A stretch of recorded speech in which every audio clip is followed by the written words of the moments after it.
Well, what's going on, Sheep's Kingdom? Well, what a game today.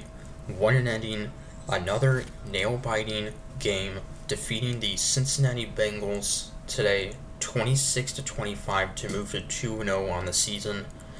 And we win on a last second field goal with no time remaining on what was a costly penalty by the Bengals safety, a pass interference call that would have been if there was no penalty that was on fourth down, the Bengals would have taken over and pretty much would have won the game. The game would have been over.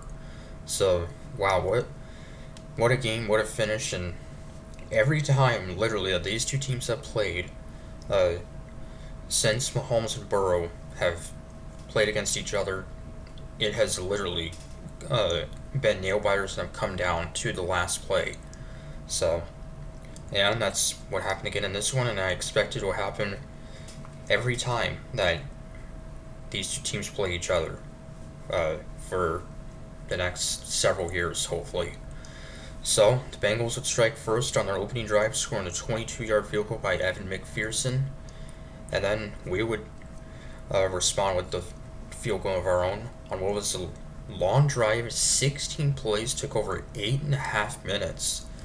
And then in our second series, Patrick Mahomes' throw would be intended for Travis Kelce, but instead intercepted as the Bengals would have it past midfield in great field position. Then Joe Burrow would find rookie Andre Isavas from 4 yards out to give the Bengals the lead. Isavas, second-year receiver from Princeton, a non-Division I school, or at least not a Power 5 school, and was a rookie last year. Did not see a whole lot of action, and that would give the Bengals the lead, 10-3. So it's a costly turnover. However, we would respond on our next series as Mahomes would find Rashee Rice for 44 yards to tie it up at 10. The Bengals would then go back on top 13-10 on a 33-yard field goal.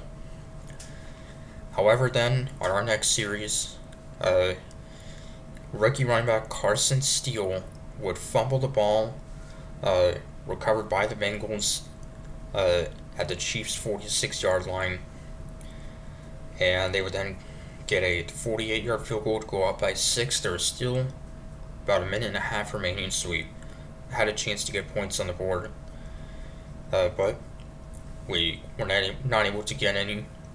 But we would get the ball to start the second half, and on a 13-play drive, Mahomes would find backup left tackle Wanya Morris for his first career touchdown catch, reported as eligible on that play. So a big guy touchdown, great to see that. And so that would put us up 17-16. However, the Bengals would respond and go back on top 22-17 as the youngster Andre Isavas, a 3-yard catch from Joe Burrow for his second touchdown of the game. And he had 2 catches in this game, and they were both for touchdowns. So, 2 catches on 7 yards and both touchdowns for the youngster who was born in Hawaii, actually. So that would give the Bengals lead. They would go for 2, trying to go up by 7.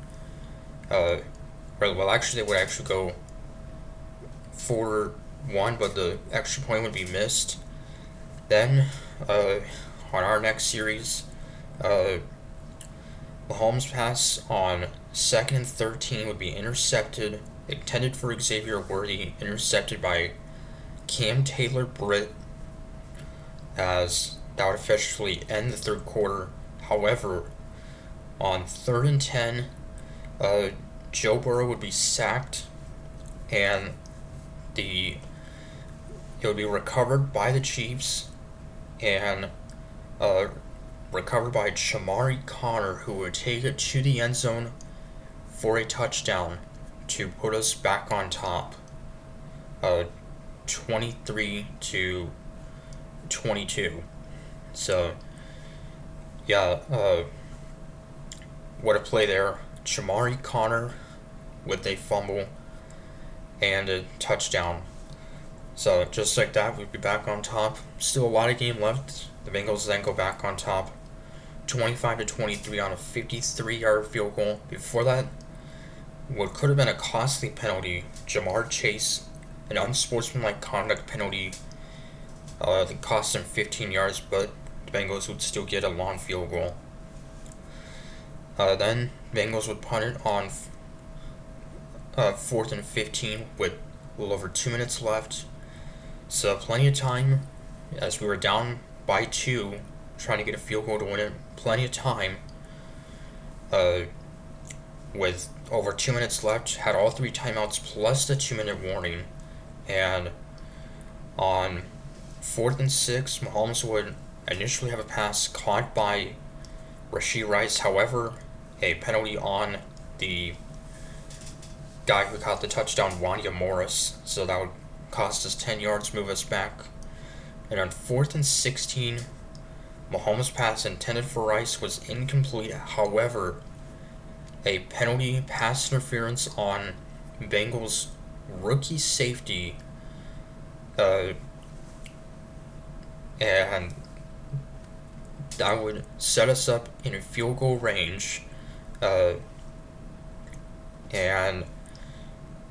then, so a costly penalty there by the young Bengals rookie, and so that would set us up in field goal range, and we would let the clock run to 3 seconds, and from 51 yards out, Harrison Butker would drill it from 51 to give us the win, 26-25.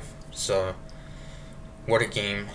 And that flag was thrown very late, and yeah, that pretty much was the difference of the game, that costly penalty, pass interference penalty. So, but yeah, what a game. So we're 2-0, and the Bengals, for a 3rd straight year, oddly enough, fall to 0-2. September has not been their month, strangely enough. So, but Joe Burrow played a solid game, 258 yards. Tight end Mike Gesicki led them with 91 yards receiving. So, and we would sack Joe Burrow 3 times, 1 sack for the fumble recovery and Shamari Connor, plus half a sack for Chris Jones, Tershawn Wharton, Mike Dana, and George Karlaftis. So solid job by the defense. So, and yeah, so Butker has been so clutch in his entire career with another clutch field goal. So, and yeah, so now be back in action a week from today in prime time against the Atlanta Falcons, who are in action tomorrow night, Monday night, against the Philadelphia Eagles. Are in trouble of going to 0-2 if they lose, as Kirk Cousins, the Falcons' new quarterback, did not look great in his first game last week against Pittsburgh. So, and yeah, so that should be hopefully an entertaining game. So till next Sunday against Atlanta on the road, 2 games on the road at the Falcons and the Chargers. The Chargers off to a solid start. So till next week, Alex saying, go Chiefs.